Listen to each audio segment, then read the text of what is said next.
Tonga sy daholo zanakazikara mbola avy ianareo de resaka mahakasika ny vehivavy mbola tsy niaraka tamin'ny lehilahy resakantsika androany raha mbola teraka ny zazavavy ohatran'izao ilay hymen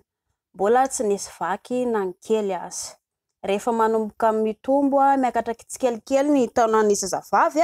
de arakarak'izay ilay izy misy karazany efatra zany ireo karazany lavaky ny vehivavy raha ohatra ka hoe mbola tsy niaraka tamin'ny lehilahy mihitsy indrindra kalapiso kely rehefa manomboka le bebe 5 taona 1 taona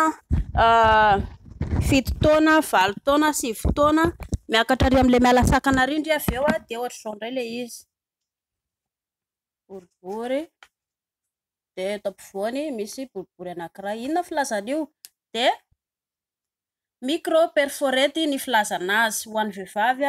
hoe raha ohatra zany ka hoe mbola virgin de lavaka kely anankiray ohatr'izao le izy micro perforety ny filazana azy manaraka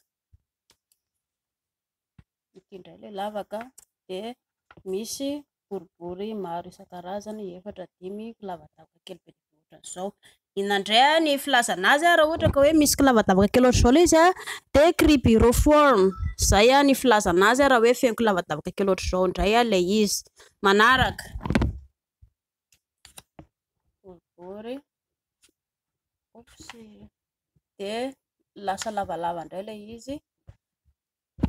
de somary lavalava ohatr'izao inandray filazana azy raha ohatra ka hoe somary lavalava ilay lavaka ao anatin'ny indreo kalapiso kely de hoe septate filazana azy ireo zany ireo anankitelo ireo ny lavaky ny vehivavy raha ohatra indria ka hoe mbola virgin misy karazany rovino ireo ny maniry rehefa eo amin'le ho tonga fotoana indrindra kalapiso kely de lasa manomboka somary melavaka le izy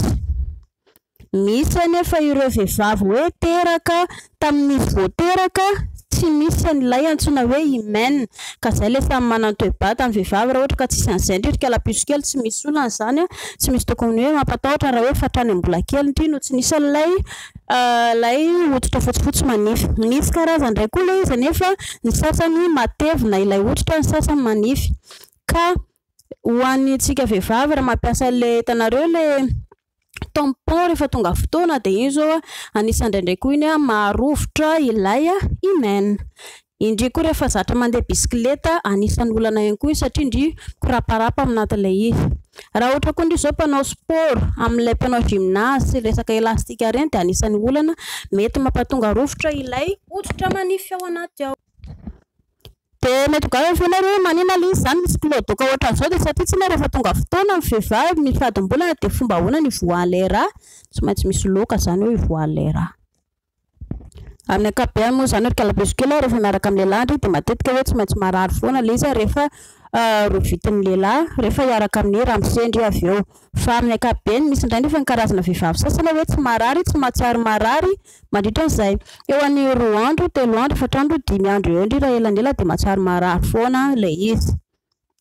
ka zay ilay samy manana ny vatany vehivavy ireo somary manana le elastika matevitevina zany de somary marary raha ohatra ka manify le izy de tsy de mahatsapanininy indrindra kalapiso de zay fandarantsika androany de misaotra anareo manaraka fandarantsika misaotra betsaka anareo